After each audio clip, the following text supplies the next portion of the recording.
Hey guys, welcome back. TJ here with Dead History, and welcome to part 2 of our next Vice Presidential Series installment as we're taking a look at the 27th Vice President of the United States, James Schoolcraft Sherman. That's right, good old Sonny Jim. So I hope you enjoyed part 1 yesterday, taking a look at the early life and the early political rise and career of James Schoolcraft Sherman, of course. And now in this part 2, as we always do, we're going to take a look at his vice presidency, his legacy overall, and then, of course, his death, burial, gravesite, all that stuff that we do here at Dead History. So, I am flying solo for the audio portion. Not sure if we actually will get a guest appearance from Henry or not. We shall see. But either way, let's just jump right in and start off. Here we go, part 2, next Vice Presidential Series installment, James Schoolcraft Sherman. Here we go. A Machiavellian Nomination.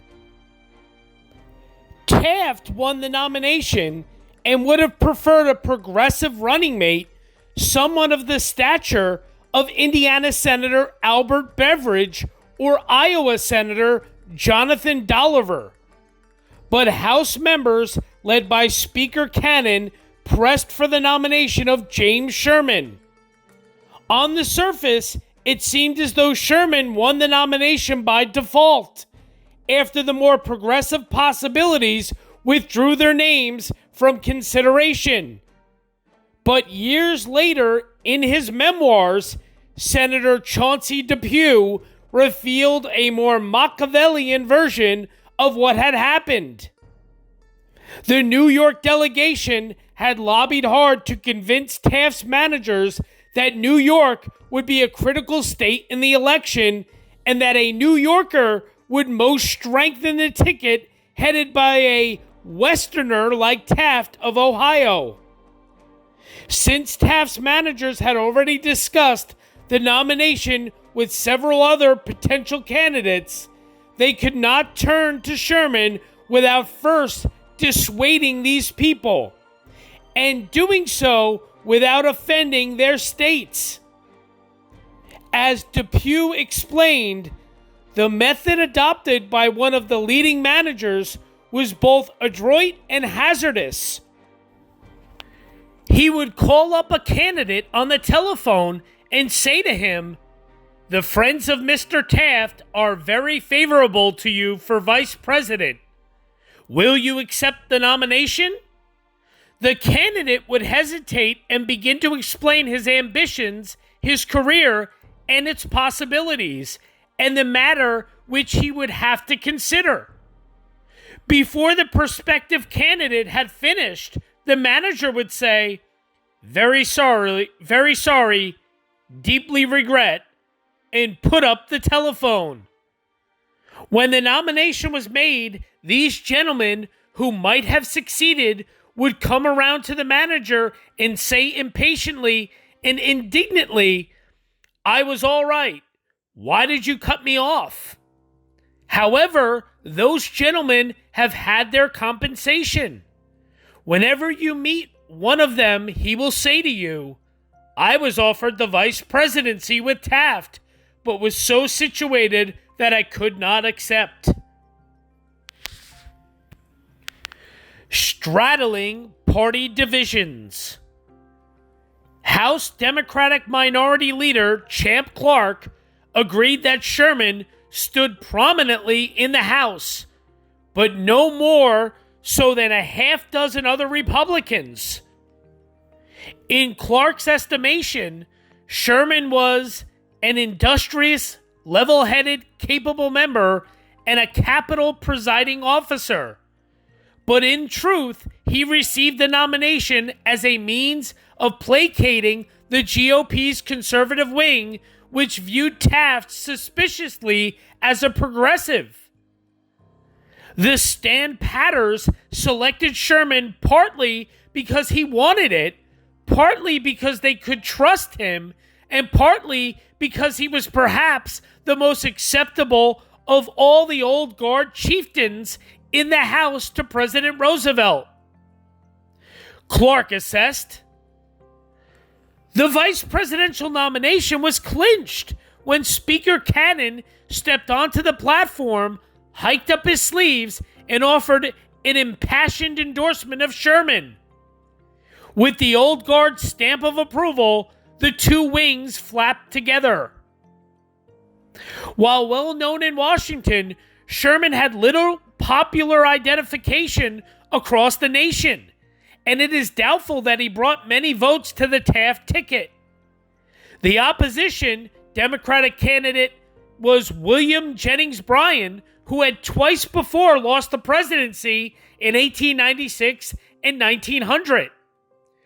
Few Republicans would have voted for Bryan regardless of who ran with Taft, but Sherman campaigned with good grace. When the Democratic candidate for vice president, John Worth Kern, came to Utica, he received a telegram from Sherman, who was campaigning elsewhere, welcoming Kern to his home city and urging him to call upon the Sherman family. For the third and last time, William Jennings Bryan went down to defeat as Taft and Sherman were elected. While Taft prepared to enter the White House, Theodore Roosevelt made arrangements to leave the country for an extended hunting trip in Africa and tour of Europe to give his successor a chance to establish himself. Even Taft had trouble in accepting the departure of the dynamic Roosevelt from the presidency. When I hear someone say, "Mr. President," said Taft, I look around expecting to see Roosevelt. Facing Taft was the problem of keeping together the warring conservative and progressive factions of the Republican Party. Roosevelt had finessed party unity by talking publicly of reform while working privately with conservative leaders in Congress, and by steering absolutely clear of such divisive issues as the tariff. Taft came into office with a reputation for progressivism, but with the support of such powerful conservatives as Rhode Island Senator Nelson Aldrich, who had worked quietly behind the scenes for Taft's nomination. During the campaign, Taft had managed to straddle party divisions, but once he assumed the office, he would have to choose sides. So as I like to do always, I like to take a look at the election that got whatever vice president or whoever we're speaking about elected. In this case, it was the 1908 United States presidential election. It was William Howard Taft, the Republican, with his running mate JamesSSherman, going up against William Jennings Bryan, the Democrat, and his running mate John W. Kern. And this was really not very close at all. The electoral vote count was 321 to 162 in favor of Taft and Sherman. States carried, they carried 29 to Bryan's 17, and the popular vote was 51.6% of the popular vote to 43.1%. So Taft and Sherman won pretty handedly, and they became president and vice president. So that is how James Schoolcraft Sherman became vice president of the United States in 1908. And of course, you're seeing some maps, some campaign posters, all sorts of things that I like to show.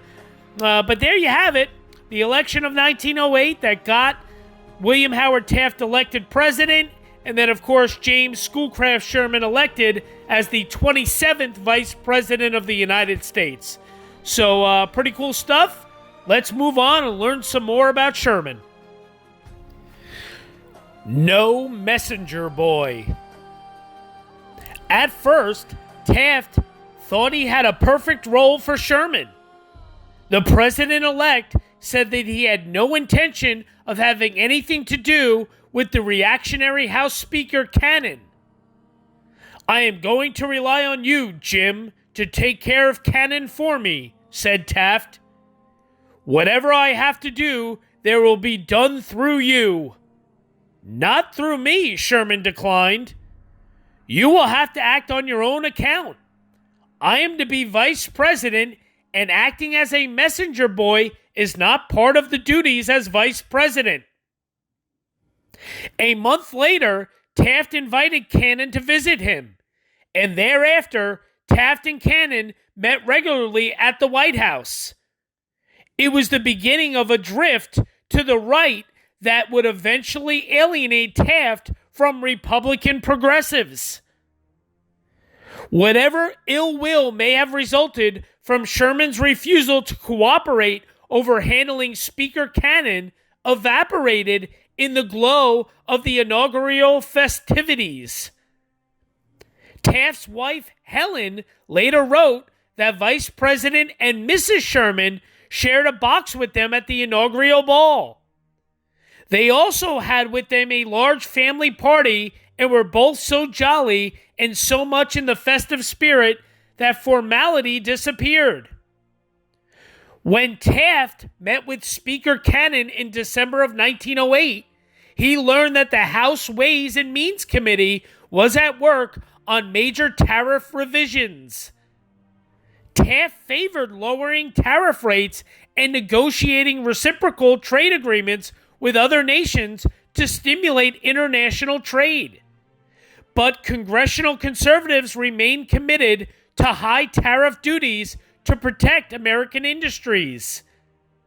House Ways and Means Committee Chairman Sereno Payne eventually produced the Payne Bill, which pleased Taft by its moderate tariff reductions.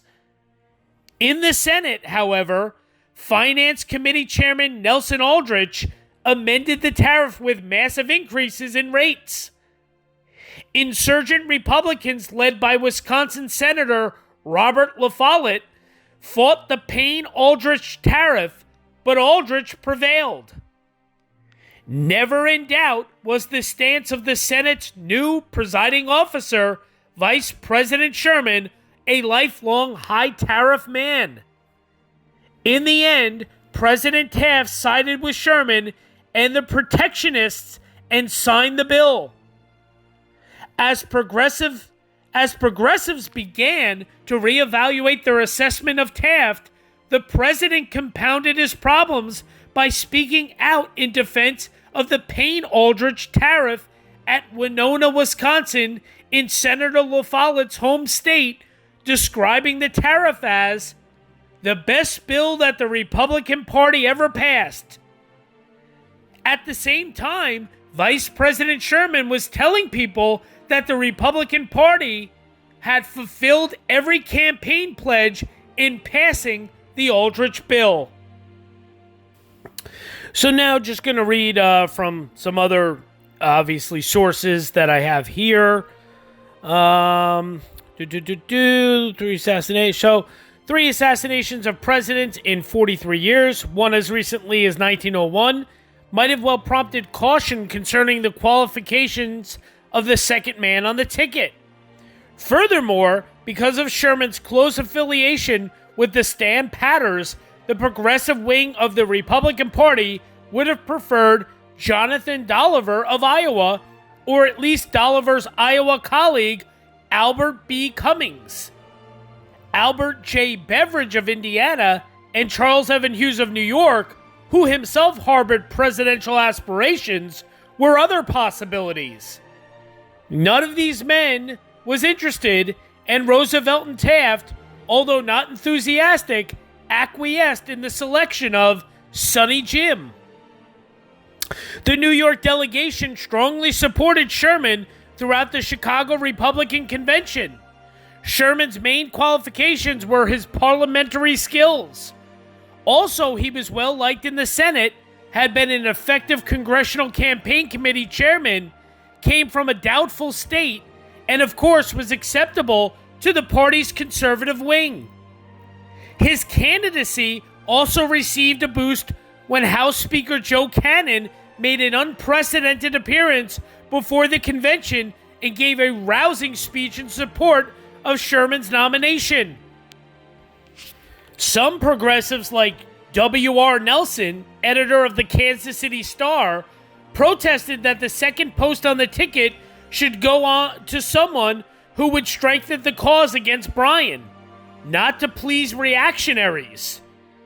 One concern of progressives was Sherman's general hostility to labor, exemplified by his support of injunctions in labor disputes, which progressives wished to see modified. Samuel Gompers, president of the American Federation of Labor, referred to Sherman's place on the Republican ticket as a slap in the face. However, the Taft-Sherman Republican ticket swept easily to victory, defeating Jennings Bryan, the perennial Democrat standard-bearer, by more than 1 million votes. Sherman, who wanted a job that was seemingly scorned by more renowned men, was at least a competent vice president during a period that saw growing divisions within Republican Party ranks. Sherman, it was generally conceded, presided over the Senate with skill and affability. In 1909, James Sherman became the first vice president to be included on the inaugural medal, which is pretty cool, actually. I thought that was an interesting little fact. Despite declining health and reports that he might retire from politics, Sherman was renominated in 1912, becoming only the 7th vice president in U.S. history to achieve this distinction. No Republican vice president had been renominated since the party's beginning in 1856. The New York Times, in an editorial on December 23rd of 1911, stated that in spite of rumors, Sherman's retirement was unlikely. His alert mind and persuasive speech will be actively employed for the good of his party, the country, and Mr. Sherman. Growing relationship between Taft and Sherman. The more conservative the president became, the closer he grew to his vice president. Taft found that he liked Sherman, a man who hated shams, believed in regular party organization, and was more anxious to hold the good things established by the past than to surrender them in search for less certain benefits to be derived from radical changes in the future. Like Taft, Sherman possessed a jovial spirit, and the president credited the vice president with accomplishing much on Capitol Hill by his charm of speech and manner and his spirit of conciliation and compromise. Sherman succeeded through a sunny disposition and natural goodwill to all. Yet, he also manifested what Taft called a stubborn adherence to his principles. In other words, said Taft, it would be unjust to Mr. Sherman to suggest that his sunny disposition and his anxiety to make everybody within the reach of his influence happy was any indication of a lack of strength of character, of firmness of purpose, and of clearness of decision as to what he thought was right in politics. From all accounts, Sherman showed fairness, judicial temperament, and good humor in his capacity as presiding officer. In the Senate, we have no rules, observed New York Senator Chauncey Depew. Sherman had risen in the House because of his mastery at presiding over the House, whose rules were more rigid and its precedents voluminous. He thus found it quite a change to preside over a body which is governed practically by no rules whatever, but is a rule unto itself. Depew noted that the older senators resented any effort on the part of the chair to curb their wanderings or their very unregulated wills.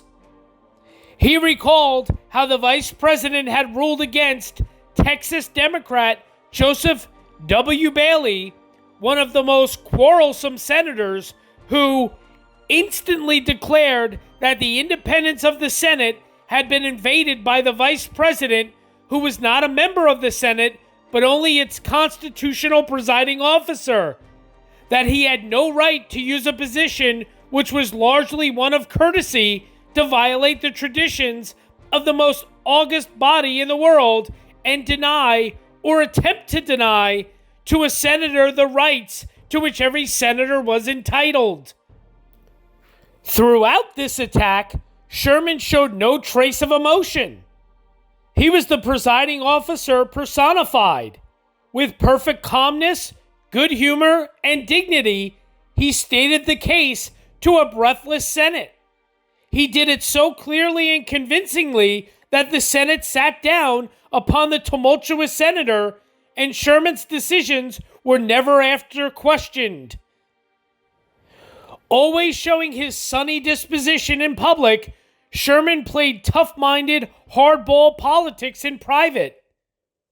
Sherman's indictments, President Taft once complained, are as abrupt and severe as a schoolmaster's. When progressives revolted against the Payne-Aldrich tariff, Sherman advised, "Mr. President, you can't cajole these people. You have to hit them with a club." Sherman recommended cutting off postmastership appointments to the progressives as punishment for their disloyalty, to which Taft replied, "I hate to use the patronage as a club unless I have to." "It is your only club," Sherman rebutted. "You have other weapons, but the appointing power is your only club." Roosevelt and Taft split. In January of 1910, Taft fired Theodore Roosevelt's good friend Gifford Pinkett as head of the U.S. Forest Service after Pinkett had accused Taft's Secretary of the Interior, Richard Ballinger, of undermining the conservation program in favor of business interests. Sherman strongly backed Taft's decision, and when a joint congressional committee was established to investigate the Ballinger-Pinkett controversy, the vice president made sure to name only Taft's supporters to the committee. Not surprisingly, the committee exonerated Ballinger, but the incident further divided the Republican Party. As the 1910 congressional elections approached, Taft dispatched Vice President Sherman on a number of political missions. In Wisconsin, Taft tried to block the renomination of the Senate's leading insurgent, Robert La Follette. Although the state had abandoned party nominating conferences in favor of primary elections, conservatives had organized a true Republican meeting.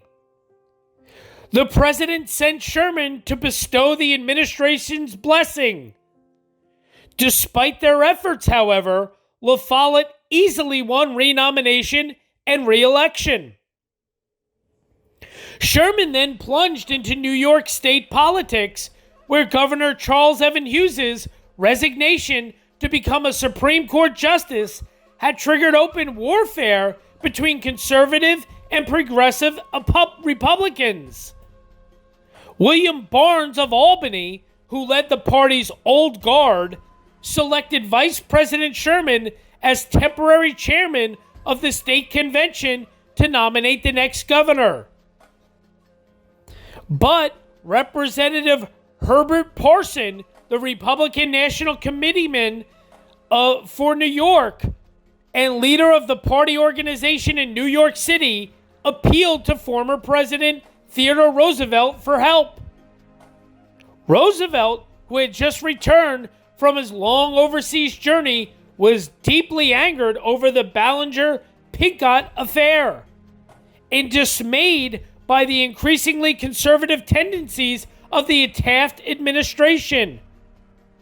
Roosevelt agreed to run against Sherman for chairman to help ensure the nomination of a progressive candidate for governor and a more progressive platform.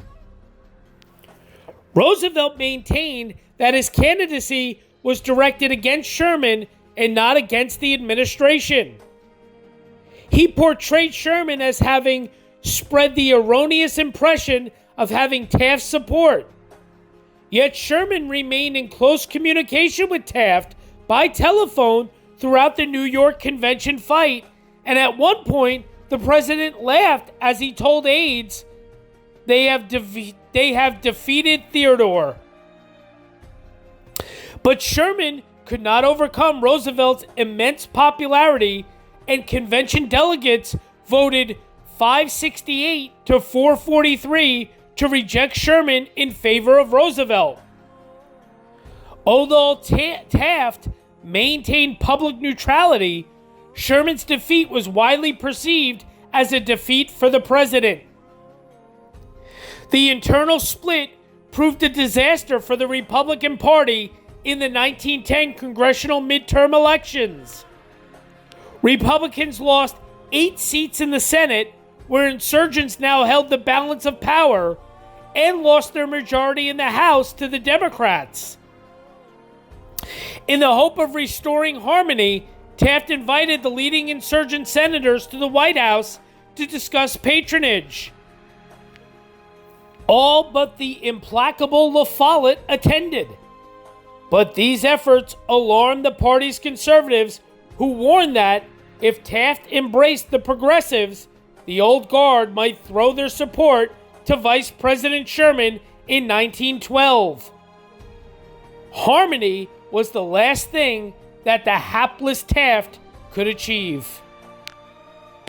So just to read a little more overview about his vice presidency.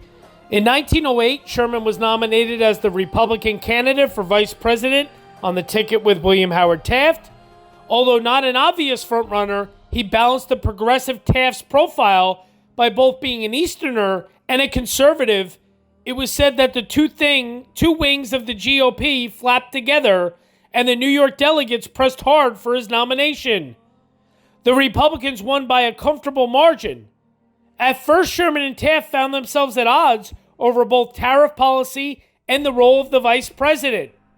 But as Taft became embattled with parts of the progressive faction of the Republican Party, the two of them worked together more harmoniously. A relationship eased further by the First Lady's enjoyment of the company of Sherman and his wife. The president declared that Sherman accomplished much on Capitol Hill by his charm of speech and manner and his spirit of conciliation and compromise, backed by a stubborn adherence to his principles. Ideologically, Sherman remained a conservative throughout his life, a fact that his selection as Taft's running mate on a relatively progressive platform in 1908 could not change. He was a man of limited horizons and belonged, as a November 9, 1912 editorial in Outlook put it, to the type of men who conserve the material interests rather than advance the spiritual interests of the nation. However, his executive ability, geniality, parliamentary skill, and devotion to the country's business interests contributed to his consistent re-election and gradual emergence as a party stalwart. During the heyday of progressivism, he would be included among the ranks of the stand patters who resisted reform championed by the progressives. Sonny Jim insisted author William Manners, during a long 20 years in the House, had not backed a single thing of value. Henry Pringle, in his biography of President Taft, referred to him as a conservative political hack. Certainly, this assessment is true if one examines Sherman's views on the tariff, railroad reform, conservation, and antitrust legislation, all important issues to the progressives. The battle over the Payne-Aldrich tariff bill perhaps best illustrates Sherman's stand-patism. It appeared in 1908 that Taft with Sherman as his running mate, adhered to the progressive demand for lower rates. Taft, however, facilitated and accepted the Payne-Aldrich bill, which failed to meet the progressives' demands and threatened by 1910 to split party ranks.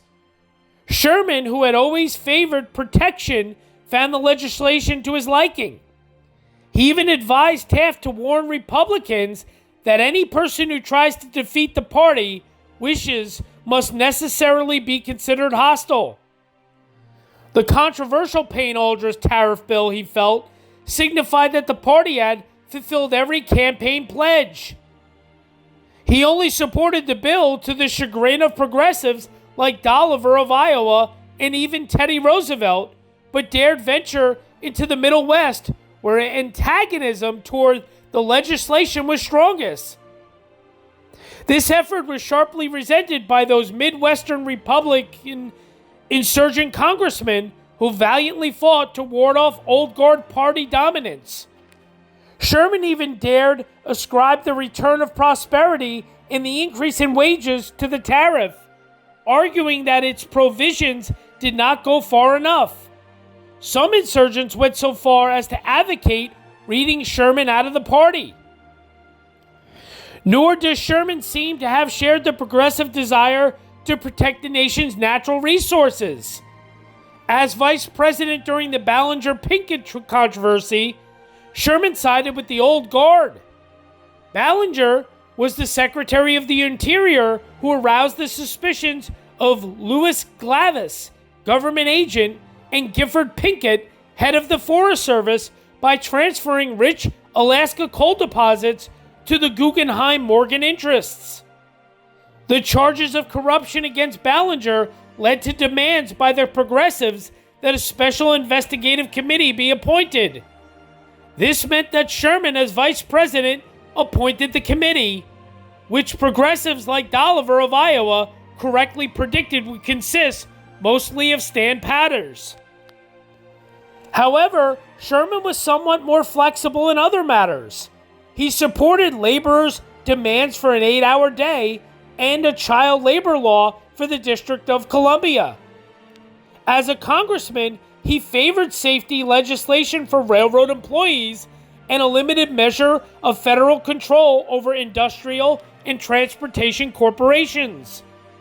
Sherman was a member of the House committee that worked out a compromise with the Senate in the passage of the Hepburn Act in 1906, a bill that mildly strengthened the regulatory powers of the Interstate Commerce Commission. He was among those who sponsored legislation along the lines of the Pure Food and Drug Act, contributing as early as 1902 a measure that prevented the false branding of food and dairy products from the state or territory in which they were made.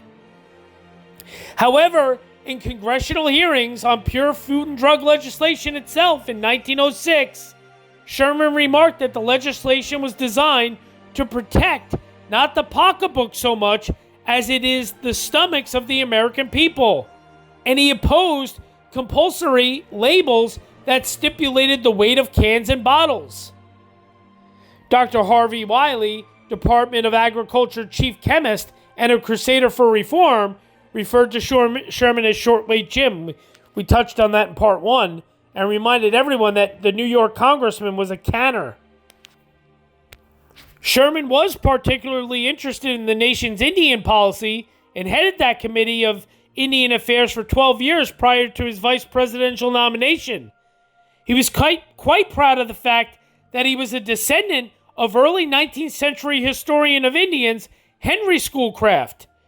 The Riverside, California Indian School was named in Sherman's honor, and he received the Indian name of Wabikachuk, Four Eyes.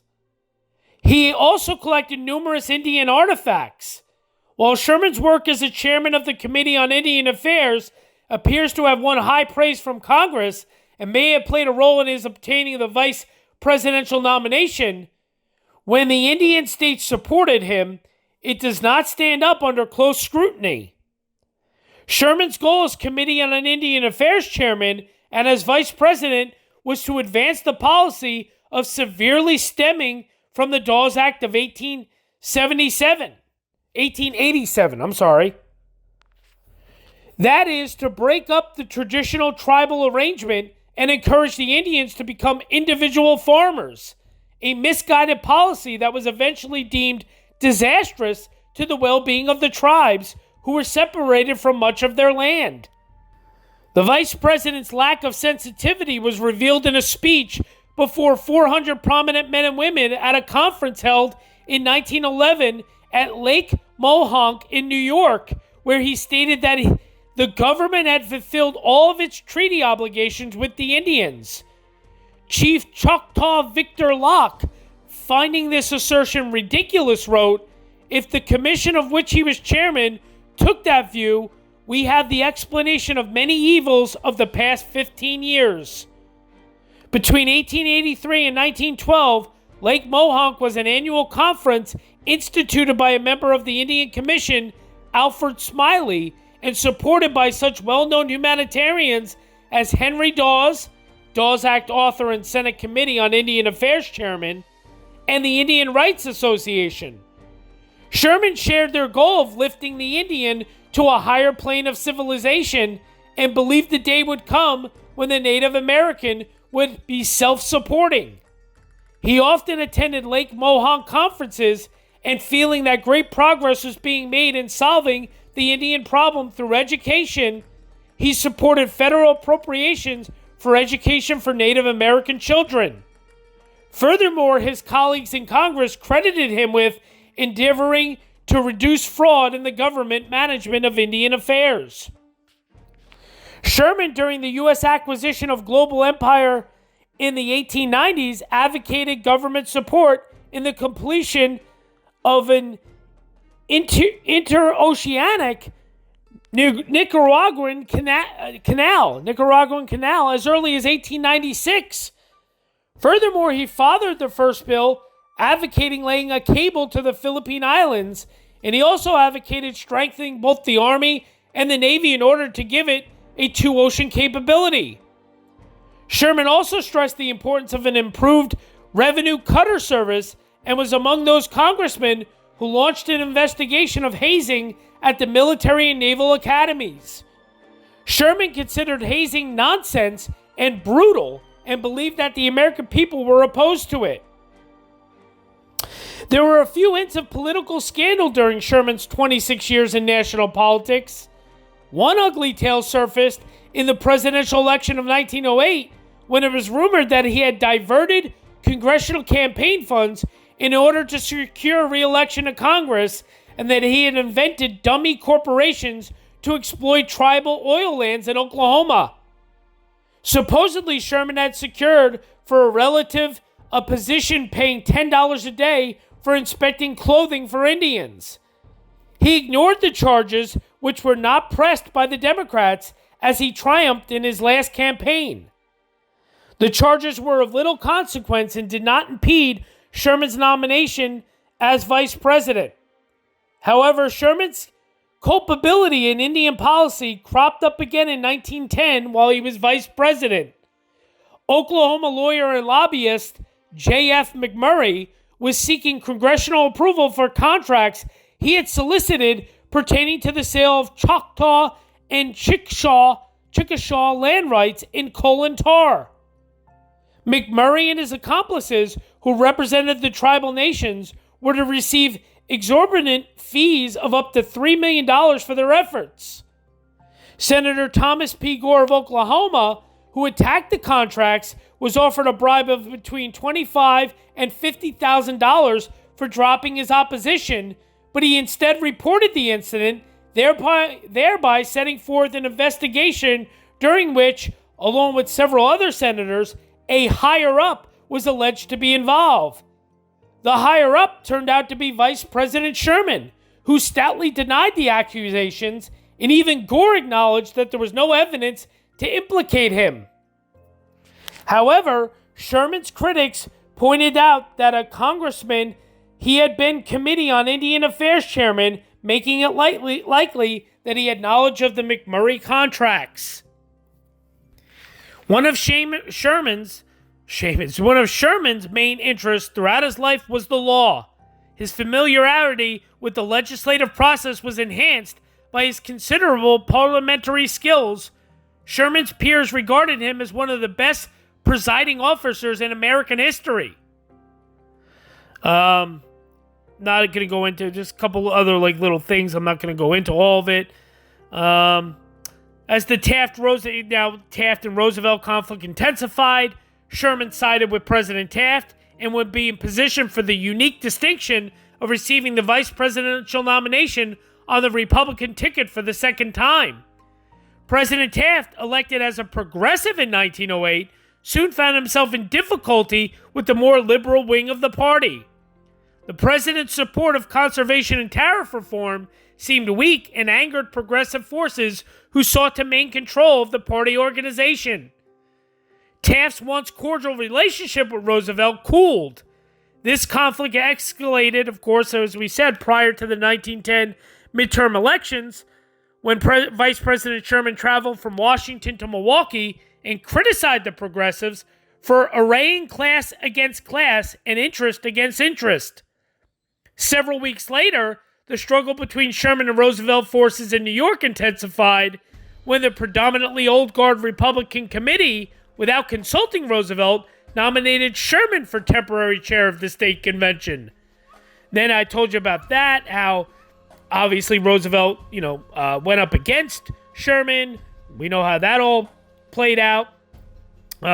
Sherman, who was never a strong Roosevelt supporter, said that Roosevelt's defeat in the election was essential, both for the life of our party and the continuation of all government.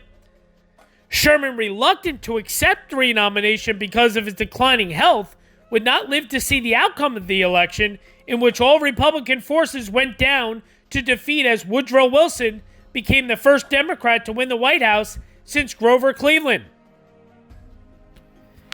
Death and defeat.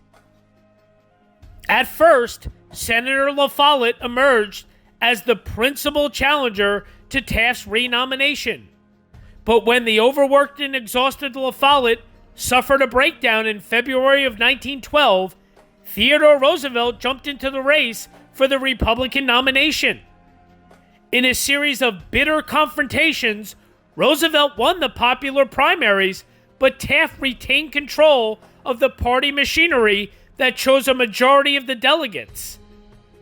In New York, Sherman's forces managed to gain 78 delegates for Taft, with only 12 for Roosevelt.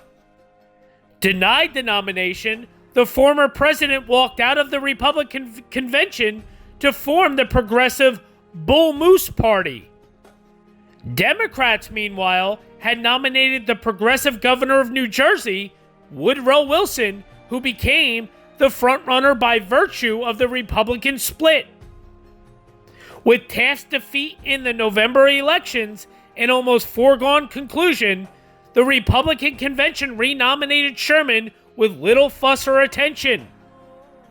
He became the first sitting vice president to be renominated since John C. Calhoun 80 years earlier. New York Republicans continued to argue that Sherman would bring the most strength to the ticket. In fact, Sherman was too ill to campaign that year. Since 1904, he had suffered from Bright's disease, a serious kidney ailment. During the long session of the Senate in 1912, Sherman's discomfort had been increased by the Senate's inability to elect a Republican president pro tempore who might spell him as presiding officer. He returned to Utica, where his family doctor diagnosed his condition as dangerous and prescribed rest and relaxation. His doctor urged him not even to deliver his speech accepting the nomination at ceremonies planned for late August. "You may know all about medicine," Sherman responded, "but you don't know about politics." Sherman went through with the ceremonies and spoke for a half an hour. 2 days later, his health collapsed, leaving him bedridden. By mid-September, Sherman felt well enough to travel to Connecticut, where he checked into an oceanside hotel to recuperate. When reporters caught up with him and asked why he had avoided campaigning, Sherman replied, "Don't you think I look like a sick man?" His longtime colleague and adversary, Robert La Follette, later noted that the hand of death had been upon Sherman throughout his vice presidency. From the first, its shadow went with him in and out of this chamber, stood over him at his desk, followed him down the corridors, pursued him to his home. Month after month, walking or sleeping, in social cheer or the still hours of the night, it was his constant companion. Before all others, he was the first to know what threatened him. Yet Sherman never allowed his illness to hamper him. He bore an outward geniality and spirit that dispelled fear from all his friends. On October 30th of 1912, President Taft was at a dinner at the Brooklyn Navy Yard after launching the battleship New York, when word came that Vice President Sherman had died. He was 57 years old. Taft asked the diners to adjourn in Sherman's memory and later issued a statement that he felt a sense of personal bereavement in the loss of a friend. Privately, Taft fretted that Sherman's death might dissuade people from voting for that ticket. Mrs. Taft considered Sherman's death very unfortunate, coming just before the election. "You have the worst luck," she commiserated with her husband. Throughout the late summer, there had been rumors of his impending resignation from the Taft-Sherman ticket, but there was no pressure from the Taft forces to bring this about. So that's kind of an interesting little side note. A deceased running mate. Taft considered naming the progressive governor of Missouri, Herbert S. Hadley, to replace Sherman, but members of the National Committee persuaded the president that it would be poor politics to choose someone who was unlikely to carry his own state in the election. So Taft put off the decision and went into the election with a deceased running mate. It mattered little, since the Democratic candidate Woodrow Wilson won the presidency with 435 electoral votes.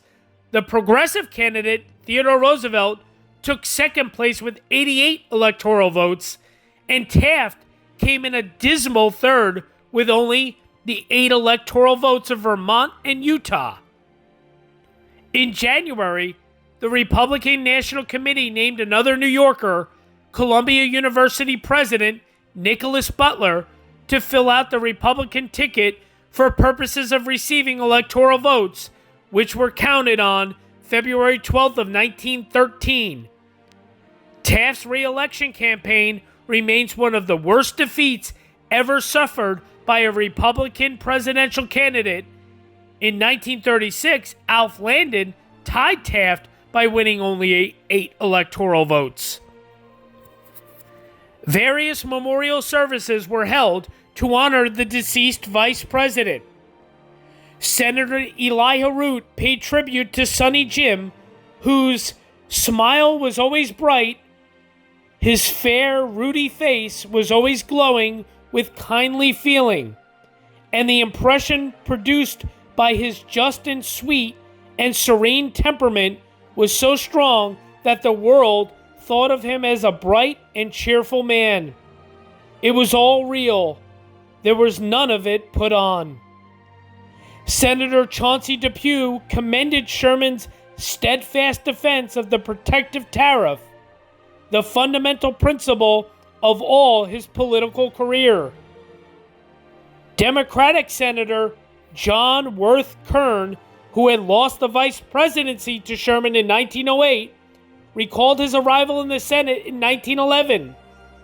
Vice President Sherman had been so anxious to show his goodwill that within minutes after Kern had taken the oath of office, Sherman invited him to take the gavel and preside over the Senate. "I protested that I was a stranger, not only to this body, but its procedure," said Kern. But he insisted, saying, "It will be only for a few minutes, and it is for my own pleasure and gratification that I ask you to do me this personal favor. And from that time on, until the last time, he never lost an opportunity to make me feel that however wide our political differences, and they were irreconcilable, I had in him a friend on whose fidelity I might always rely.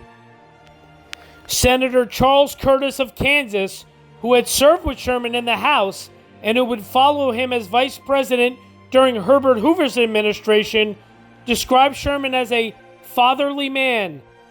He was at once interested in the things in which you were interested and immediately took upon himself the cloak of helper and advisor. He was thus particularly useful and congenial to new members and commanded for himself respect and support in everything he undertook. So just another source. From 1910, Taft had experienced several disagreements with ex-President Teddy Roosevelt, who presently walked out of it and formed his own Bull Moose Party. This made re-election for the Republicans almost impossible, but they campaigned on the same ticket in the 1912 contest, with New Yorkers once again supporting Sherman's nomination. The first time that a sitting vice president, we knew that, renominated since John C. Calhoun. Diagnosed with Bright's disease in 1904, Sherman's health was failing by the time of the 1912 campaign. In less than a week before the election, he died at home in Utica 6 days after his 57th birthday, and President Taft was left with no running mate, although Nicholas Murray Butler was designated to receive the electoral votes that Sherman would have received. Taft and Butler came in third place, carrying only 8 electoral votes. We know that. The vice presidency remained vacant until Marshall's inauguration on March 4th of 1913, and that's referring to Thomas R. Marshall, Woodrow Wilson's running mate. Overall, Sherman's vice presidential years were uneventful. He was an effective spokesman for the GOP's conservative wing. He was generally supportive of the president in the struggles over conservation. Ballinger, Pinkett, and the tariff Payne Aldrich, and in trying in 1912 to thwart Theodore Roosevelt's renewed presidential aspirations. But he was not at the center of decision-making. Furthermore, no one in the party considered Sherman as a possible future aspirant for the presidency, nor does he appear to have harbored such ambitions. Although Sherman had been in ill health for some time, his death at age 57 shocked both the nation and the Republican Party. The vice president's untimely death did not help Taft forces in the 1912 election, but he could not be replaced at that late date. While Sherman's premature demise did not cost Taft's defeat, the lack of a second candidate on the ticket did create some confusion as Taft came in third in the popular balloting. Sherman was the 7th vice president to die in office and the first candidate in either major party to die between nomination and the date set for election.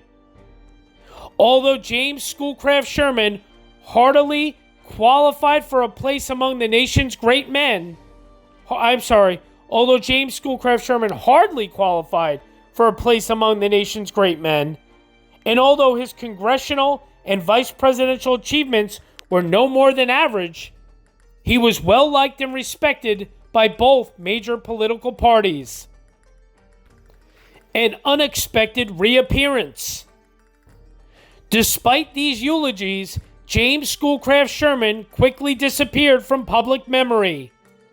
He remained the least remembered 20th century vice president until 1974, when he made an unexpected reappearance in E.L. Doctorow's best-selling novel, Ragtime. At a climactic moment in the book, Sarah, a black domestic, tried to intercede on behalf of her husband when Vice President Sherman attends a campaign rally in New Rochelle, New York. When the vice president's car, a Packard, rolled up to the curb and the man himself stepped out, a cheer went up. Sonny Jim Sherman was a New York State politician with many friends in Westchester. He was a round, balding man and in such ill health that he would not survive the campaign. Sarah broke through the line and ran toward him, calling, in her confusion, "President! President!" Her arm was extended and her black hand reached toward him. He shrank from the contact. Perhaps in the dark, windy evening of impending storm, it seemed to Sherman's guards that Sarah's black hand was a weapon. A militiaman stepped forward and with the deadly offishness of armed men who protect the famous, brought the butt of his Springfield against Sarah's chest as hard as he could. She fell. A Secret Service man jumped on top of her, and the vice president disappeared into the hotel. That scene, which led to Sarah's death in the novel, was entirely fictitious. Sherman simply served as the novelist's metaphor of an unhealthy and unresponsive political system.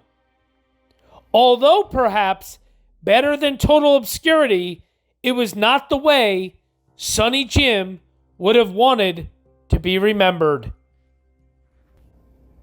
The vice president's body lay in state in the rotunda of the Utica courthouse, where as many as 5,000 mourners filed by the casket, with 25,000 others outside in the streets. Even the Army Holy Cross football game at West Point was canceled due to the vice president's death. The funeral was held on November 4th in the First Presbyterian Church of Hamilton College. The vice president was buried in Forest Hill Cemetery in Utica. President William Howard Taft summed up the nation's feelings when he said, "Those who knew him loved him. Those who knew the services he rendered to his country respected him." So I also wanted to show real quick. Now, when I went to Utica, New York, I'll tell you a funny story about his gravesite in a second, but I did not know and I did not go seeking out. There's a statue of James Schoolcraft Sherman in Utica that I did not see. You're seeing it here on your screen. These are stock photos that I found online. It's right in Utica. It's right, actually, I think, even on like the corner of Genesee Street. But there is a statue, as you see here, of James Schoolcraft Sherman. That's definitely obviously there in Utica, New York. Now, the interesting thing, it's basically says, like the information I found, the monument was erected in 1923 by the Sherman Memorial Committee. The inscription says James Schoolcraft Sherman, Vice President of the United States from 1908 to 1912, and erected by the citizens of Utica. And yeah, it's it's near the intersection of Memorial Parkway and Genesee Street in Utica. Now, Genesee Street, that's also the spot of where what you're seeing now on your screen, where the house was of James Schoolcraft Sherman. James Schoolcraft Sherman's home was on Genesee Street at one point. The house no longer stands. It's no longer in existence. It's been long torn down and demolished. And there's not even any sort of marker that I know of. I'm not quite sure if the statue's right near the location of where the house was. I'm not 100% sure of that. But this you're seeing on your screen, these are old photos of what the house looked like. This is the house he lived at in Utica and the house that he actually died at. So that is what you're seeing on your screen, the pictures of that home. That was James Schoolcraft Sherman's home in Utica, New York. So now, funny thing about his gravesite. So I drove all the way up to Utica. I believe it was the very tail end of April or maybe early May sometime in 2020. It was actually during a snowstorm. And I drove overnight and I got up to Utica to the Forest Hill Cemetery in Utica at 7:30 in the morning. Well, long story short, the cemetery was not open. And it's a big cemetery, very hilly, and it's got huge iron gates. Like, there's no way of, like, climbing a fence. Well, long story short, I found a cemetery right next to Forest Hill Cemetery. And the name of that cemetery, it's actually the Catholic Cemetery's Calvary Cemetery and Mausoleum. It's on Oneida Street in Utica. Well, that Calvary Cemetery, their property line kind of hugs right up against Forest Hill Cemetery's property line. So that was wide open. There's no gates or anything. So I pulled into that Calvary Cemetery, and I looked on my map, and I saw that I could park all the way to the side. And believe it or not, there was an opening in the fence that connects the Calvary Cemetery to the Forest Hill Cemetery. So I walked right in to the Forest Hill Cemetery before it ever opened. But the interesting thing about all this is that I still probably had, honestly, I probably had, no joke, a solid, it's hard to really say, but I would say I had a solid, maybe a mile walk almost. Probably roughly a half mile to a mile walk from where the fence was to actually get to James Schoolcraft Sherman's mausoleum and gravesite. You're seeing pictures that I took of his mausoleum there in the Forest Hill Cemetery. But keep in mind, like I said, the cemetery was closed. It had snowed overnight. So it was snowy and icy, and it's hilly. It's very, very hilly, this cemetery. So I'm slipping and sliding and falling a couple times on the asphalt that was covered in snow. Sincerely, it was pretty funny. And actually, now you're seeing a picture of the steps that lead up to James Schoolcraft Sherman's mausoleum. Notice how those steps are a little icy looking. They look to appear to be a little slippery. Well, yeah, I didn't even think of that. And I literally pulled a Joe Pesci from Home Alone, the movie. And I hit the first or second step, and my feet went out from underneath me, and I, went right backwards onto my back. It hurt real bad, I can't lie. But it was pretty funny. Just lucky for me, there was nobody around to see the embarrassing moment. But it's definitely something I will never forget, that not only did I sneak in to the Forest Hill Cemetery, I slipped and slid and all sorts of tumbled up to Sherman's mausoleum and tomb, and then literally took a real hard fall as I was walking up the steps towards Sherman's tomb and mausoleum. So, pretty funny stuff. So there you go, guys. That's the life. Actually, no, it's not. I take that back. I have some other real cool things to actually share real quick. Just some fun facts, actually. Sherman was the most recent vice president to be born in the state of New York. In all 8 vice presidents have been born in New York. In all 8 vice presidents have been born in New York, more than any other state. In addition, a record 11 vice presidents represented New York while in office. Since the main constitutional duty of the vice president is to serve as president of the Senate, ceremonial bust, I told you that, where his has the eyeglasses, it's the only one. Sherman's eyeglasses played even more of a prominent role than being a conspicuous feature of his official vice presidential bust. After working closely with several Native American tribes while he was in Congress, Indians, Native Americans gave him the name of Four Eyes. The vice president was a distant relative of General William Tecumseh Sherman. We said all that. Just trying to see what else here. Today, it's almost a foregone conclusion that an incumbent vice president will be nominated again as the incumbent president's running mate in a re-election campaign. However, Sherman's nomination was the first time in a long time that anybody had been re-nominated since John C. Calhoun. Let me see what else. Sherman was actually the 7th and the most recent vice president to die in office, which is really incredible to think of. And then, of course, as I told you in the opening, he was the first vice president to fly in a plane in 1911, and he was also the first to throw out the ceremonial first pitch at a baseball game.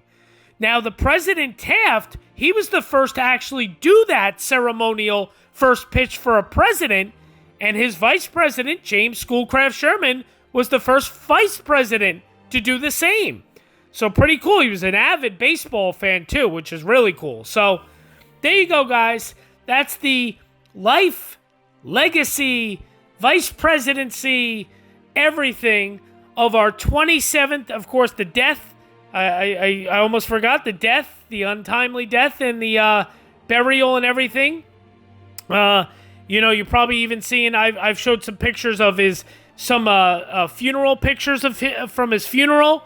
So you've seen everything. Death and gravesite, and my funny story of the gravesite of our 27th Vice President of the United States, James Schoolcraft Sherman, good old Sonny Jim. Thanks for watching. Thank you for all the comments and questions. Please keep them coming. Thank you for the subscribes. Thank you for everything. Couldn't do it without you. And stay tuned. There is a little bonus footage of all of my photos from my visit to James Schoolcraft Sherman's mausoleum tomb gravesite there in Utica, New York. So stay tuned for that bonus footage. And of course, stay tuned for next week as we're going to take a look at our very next vice president, who's the 28th vice president of the United States, Thomas R. Marshall. Stay tuned for that next week. Thanks, guys. See you then. See you next week. Bye-bye.